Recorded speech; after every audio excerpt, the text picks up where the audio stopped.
Assalamualaikum warahmatullahi wabarakatuh. Perkenalkan, nama saya Niko Sudil Permana. Saya di sini akan menjelaskan tentang materi yang akan dibahas. Yang pertama itu inventarisasi makhluk hidup. Yang kedua, pengenalan mikroskop dan penggunaannya. Yang ketiga, pengenalan struktur tumbuhan. Yang keempat, pengenalan struktur hewan. Dan materi yang pertama, inventarisasi makhluk hidup. Makhluk hidup adalah suatu organisme yang mampu mempertahankan dirinya dari berbagai perubahan lingkungan dan dapat berkembang biak untuk melestarikan jenisnya. Beberapa jenis makhluk hidup terdiri dari tumbuhan dan hewan. Tumbuhan terbagi menjadi tumbuhan dikotil dan monokotil. Untuk mengenal tumbuhan yang tergolong sebagai tumbuhan dikotil dan monokotil dapat dilihat dari akar, batang, dan daun. Hewan terdiri dari dua macam, yaitu Avertebrata dan Vertebrata. Vertebrata adalah kelompok hewan yang memiliki tulang belakang, contohnya burung, cicak, ayam, ikan, dan lain-lain. Hewan Avertebrata adalah hewan yang tidak memiliki tulang belakang. Contoh hewan Avertebrata adalah nyamuk, semut, kupu-kupu, dan sebagainya. Tumbuhan dikotil didefinisikan sebagai tumbuhan yang memiliki biji berkeping dua. Contoh tumbuhan yang masuk dalam kelompok dikotil yaitu mangga, pepaya. Berikut ini ciri tumbuhan dikotil: akar tunggang dan berkambium. Bijinya mudah dibelah menjadi dua bagian, yaitu bentuk daunnya tunggal dan majemuk. Tulang daun ada yang menyirip, ada juga yang menjari. Batang tumbuhan bercabang serta berkambium.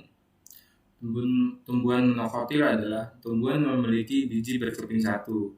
Contohnya pohon sawo.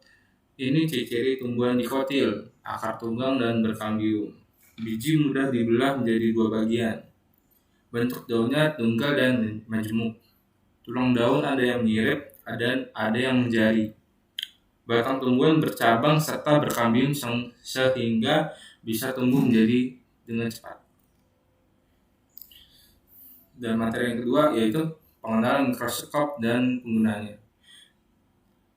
Apa sih mikroskop? Mikroskop adalah alat laboratorium yang digunakan untuk melihat dan mengamati benda atau objek yang sangat kecil. Berbicara tentang mikroskop dan berbagai alat laboratorium lainnya tentunya menjadi sangat menyenangkan. Terlebih jika kita saling memfokuskan pada teknologi baru di bidang sains. Mikroskop majemuk memiliki 3 sistem lensa, yaitu lensa objektif, okuler, dan kondensor. Lensa objektif dan lensa okuler masing-masing terletak pada ujung tabung mikroskop. Inilah penjelasan dari lensa-lensa tersebut. Yang pertama, lensa objektif dekat dan menghadap meja praparat, berfungsi untuk memperbesar bayangan pertama dari objek. Lensa ini terdiri atas 3 atau 4 pembesaran, yaitu 4 kali, 10 kali, 40 kali, dan 100 kali atau tinggi minyak imersi. Yang kedua, lensa okuler dekat dan menghadap mata pengamat, berfungsi untuk memperbesar bayangan yang dihasilkan oleh lensa objektif. Dengan perbesaran maksimum yang dihasilkan dapat mencapai 1000 kali. Dan yang ketiga, lensa kondensor berperan untuk menerangi objek dan lensa mikroskop lainnya.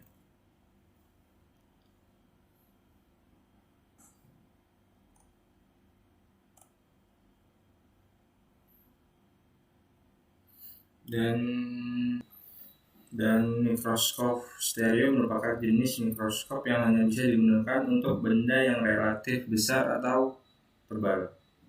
Sistem lensa yang ada pada mikroskop stereo hanya 2 lensa, tanpa lensa kondensor seperti halnya pada mikroskop majemuk. Lensa okuler pada mikroskop stereo ada yang tunggal, monokuler, 2 lensa binokuler, maupun 3 lensa okuler atau trinokuler.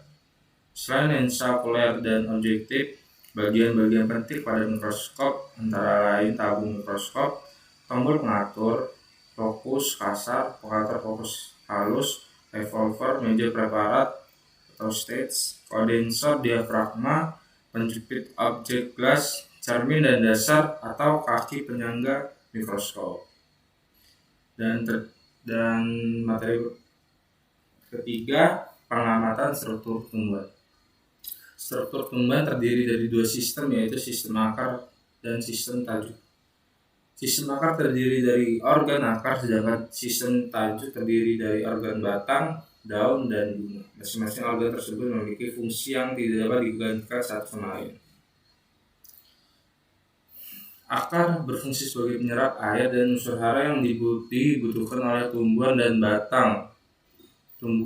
Batang berfungsi sebagai penyangga sehingga tumbuhan dapat berdiri tegak, yang mengangkut air dan zat hara dari akar ke dalam, serta juga dapat berfungsi sebagai tempat penyimpanan cadangan makanan. Daun berfungsi sebagai tempat membuat makanan melalui proses fotosintesis, tempat pertukaran gas melalui stomata, dan juga sebagai tempat penyimpanan cadangan makanan. Contohnya pada bayam dan kol. Organisme tumbuhan tersusun dari sel, jaringan, organ, dan sistem organ. Sel merupakan organisasi terkecil dari material yang mengandung kehidupan. Jaringan adalah sekumpulan sel yang memiliki bentuk dan fungsi yang sama. Organ adalah kumpulan jaringan yang memiliki satu fungsi atau lebih. Yang keempat, memiliki sistem organ adalah bagian-bagian yang menyusun dan membentuk tubuh manusia sampai bisa berfungsi sempurna. Dan materi keempat, pengamatan struktur hewan. Tubuh hewan tersusun atas banyak sel pada tempat tertentu. Sel-sel itu membentuk jaringan. Contoh jaringan hewan adalah jaringan epitelium, jaringan otot, dan jaringan tulang. Jaringan berkelompok bekerja bersama melaksanakan fungsi tertentu membentuk suatu organ, misalnya organ jantung dan hati. Beberapa jaringan organ bekerja sama dalam melaksanakan fungsi untuk sistem organ, misalnya sistem pencernaan, sistem transportasi, sistem reproduksi. Jaringan organ dan sistem organ bersama-sama membentuk tubuh organisme. Jaringan pada hewan ada 3, yaitu jaringan epitel, jaringan otot, jaringan tulang. Dan jaringan epitel itu merupakan jaringan yang berfungsi sebagai pelapis organ dan rongga tubuh bagian luar hewan. Dan jaringan otot adalah jaringan yang paling banyak terdapat pada bagian besar hewan dan kontraksi. Otot merupakan bagian besar dari kerja seluler yang memerlukan energi dalam sesuatu yang aktif. Dan yang terakhir, jaringan tulang merupakan jaringan ikat yang berfungsi sebagai penyokong tubuh. Oke, cukup sekian dari saya. Saya akhiri. Assalamualaikum warahmatullahi wabarakatuh.